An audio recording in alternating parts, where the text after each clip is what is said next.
সাপোর্টারদের অনেক ক্ষোভ আছে, কিছুটা হয়তো বাস্তবে সত্যি কিছু ক্ষোভ, কিন্তু আমার তাদের কাছে একটাই অনুরোধ যে সব কিছুই আলোচনার মাধ্যমে মেটানো যায়। এবং আজকে কোনো প্রোটেস্ট করে কোনো জায়গায় উগ্র দেখিয়ে যে সবসময় রেজাল্ট আসে তার কোনো মানে নেই। আজকে তো আমরা বসেছি, তারপরে সবাই আজকে খেলায় জিতেছে, তারপর সবাই আনন্দ করছে। আমি সবাইকে অনুরোধ করব এসে আনন্দ করতে। কিছু পয়েন্ট সবারই থাকবে। আজকে একটা ক্লাব চালাতে গেলে আমাদেরও অনেক বক্তব্য থাকে সমর্থকদের কাছে, সমর্থকদেরও আমাদের থেকে অনেক বক্তব্য আছে, সব কথা আমাদের মেটতে পারে না একসাথে। সো আমার তাদেরকে অনুরোধ যে আমরা একই পরিবার, তাতে মাঝে মাঝে কথা কাটাকাটি হতে পারে, ঝগড়া হতে পারে, কিছু পয়েন্টে আমার সাথে তার অমিলও হতে পারে, কিন্তু তাই বলে এই নয় যে আমাদের পরিবার ভেঙে যাচ্ছে, আমরা আলাদা হয়ে যাচ্ছি। এবং ওদের বোঝা উচিত যে আজকে এই যে সাফল্য, আজকে মেন তো আমাদের জীবনে সাফল্য হচ্ছে প্লেয়ারদের জন্য। এই যে আজকে ওরা প্রোটেস্ট করলো, আজকে তো প্লেয়ারদের সাথেও ভুল বোঝাবুঝি হয়েছে, এটা কোনোদিনই কাম্য না। ওরা হয়তো বলতে পারে এটা প্লেয়ারদের তরফে নয়, প্রথম দিকে প্লেয়ারদের তরফে ছিল, যেই কথা বাড়লো তখন বললো এটা ম্যানেজমেন্টের তরফে। যার বিরুদ্ধেই হোক, আজকে এই ম্যানেজমেন্টই সাফল্য দিয়েছে, তখন তুমি সাথে ছিলে। একবার একটু 19 থেকে 20 হলো, সেটা নিয়ে তো তোমার বক্তব্য থাকতেই পারে, কিন্তু সেটা সব কিছুই, আমরা একটা সিভিলাইজ সোসাইটিতে আছি, আমাদের একটা সব কিছুই সিভিলাইজভাবে হতে পারে, আলোচনার মাধ্যমে হতে পারে, কথা বলে হতে পারে। সোশ্যাল মিডিয়া আছে বলেই আমি প্রোটেস্ট করে দিলাম, আর সোশ্যাল মিডিয়ায় বেশ কিছু প্রোটেস্ট করার লোক তৈরি, এমন কিছু লোক আছে যারা কলকাতায় থাকেও না, শুধু সোশ্যাল মিডিয়াতে বসে মোহনবাগান করে।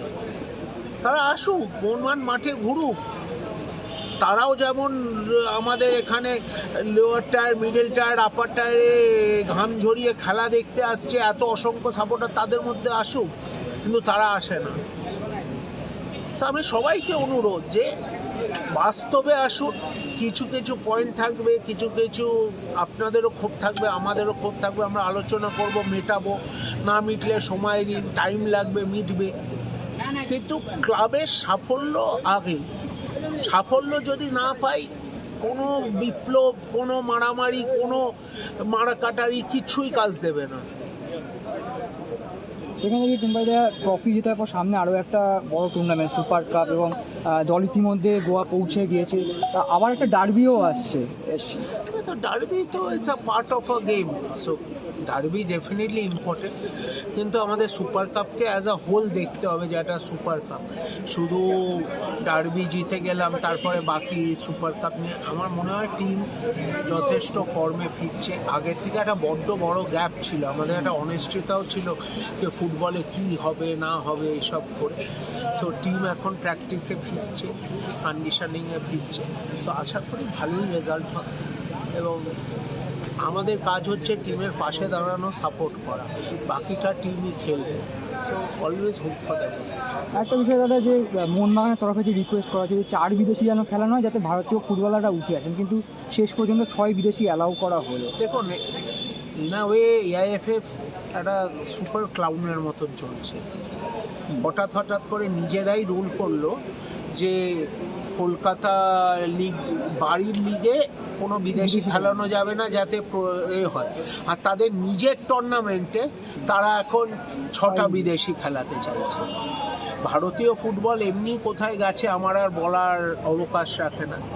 সো এরপরে আরও তলা নিতে যাবে, আরও আমার মনে হয় 70-এর দশকের বেশ কিছু প্লেয়ার যারা খেলেছে তাদেরকেও আমরা রিটায়ারমেন্ট থেকে ফিরিয়ে আনতে পারি এখন ভারতীয় ফুটবলের টিমের পারফরমেন্স বাড়ানোর জন্য।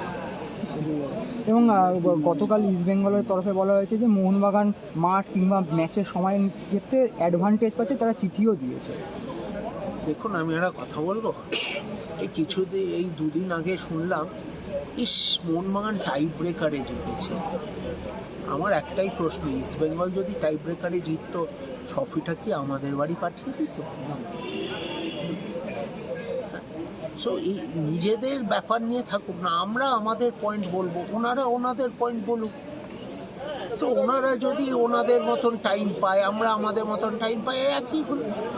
সো অন্যর ভালো হলে বা অন্যর এতে এত নিজেদের দুঃখ না পেয়ে নিজেদের ঘরটা আগে সামলানো উচিত।